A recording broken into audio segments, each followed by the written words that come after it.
더불어민주당에서 당론으로 결정한 종부세 완화 개정안이 어제 발의됐습니다. 부동산 정책의 실패를 재보궐선거 참패 원인으로 꼽더니 여전히 번지수 못 찾고 있는 모양새가 참으로 개탄스럽습니다. 부동산 불평등을 완화시키기는커녕 부동산 기득권 카르텔만 공고히 하는 모양새이기 때문입니다.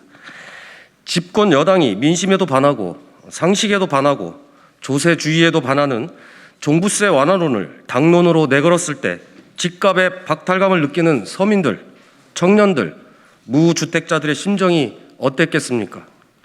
그래서 저는 오늘 그런 시민들을 대표해서 더불어민주당 대선 후보들께 종부세 완화와 관련된 입장을 묻고자 이 자리에 섰습니다. 시민들은 집권 여당의 대선 후보들이 부동산 집값을 잡을지, 부동산 기득권들의 표심만 잡을지에 대해 알 권리가 있습니다.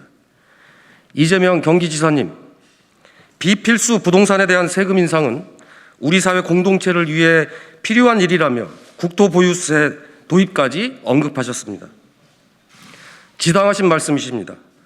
그런데 현재도 3.7%의 부동산 부자들만 납부하는 종부세를 완화한다는 민주당에서 국토보유세 꿈이라도 꿀 수 있겠습니까? 또한 비필수 부동산이라는 전제를 붙이셨는데 이것이 혹시 필수 부동산, 즉 실거주 목적으로 살고 있는 주택의 과세는 피해가려는 밑밥은 아닌지 우려가 됩니다. 실거주 목적이라 할지라도 종부세가 완화되면 똘똘한 한 채로 얼마든지 투기 목적화로 변질될 수 있습니다. 이재명 지사께서 말씀하신 강력한 수요 억제책에 종부세 강화가 포함되는지에 대한 입장을 밝혀주시기 바랍니다. 이낙연 전 대표님, 토지공개년 3법 개표 발의할 것이라고 밝히셨는데 후보님이 계신 당에서는 그 법안과 역행하는 법을 당론으로 내걸고 있습니다. 당론으로 한번 결정한 법안들을 당에서 얼마나 밀어붙이는지 너무나도 잘 아시기 때문에 중대재해처벌법도 말로만 약속하시고 끝끝내 당론으로 채택 안 하신 것 아닙니까?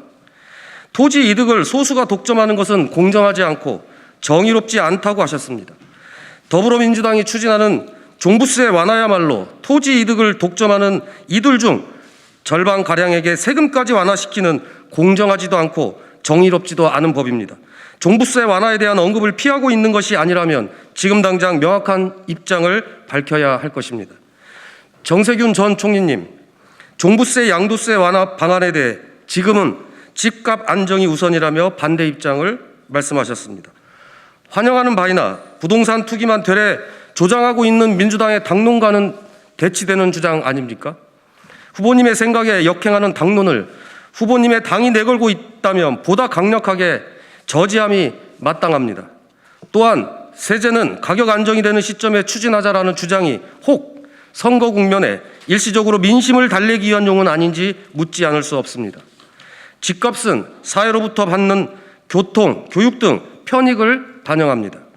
부동산 하면 첫 번째도 두 번째도 입지라는 말이 괜히 나오는 게 아닙니다.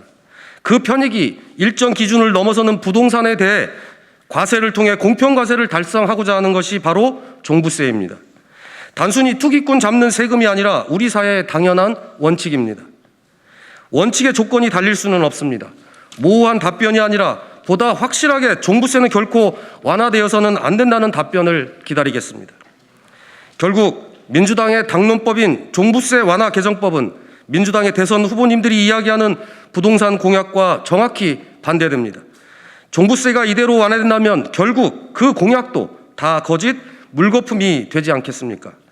후보님들의 공약들이 단순히 포퓰리즘 공약이 아니라면 후보님들이 속한 더불어민주당의 종부세 완화 법안에 대해 명확하게 입장을 밝혀줄 것을 촉구하는 바입니다.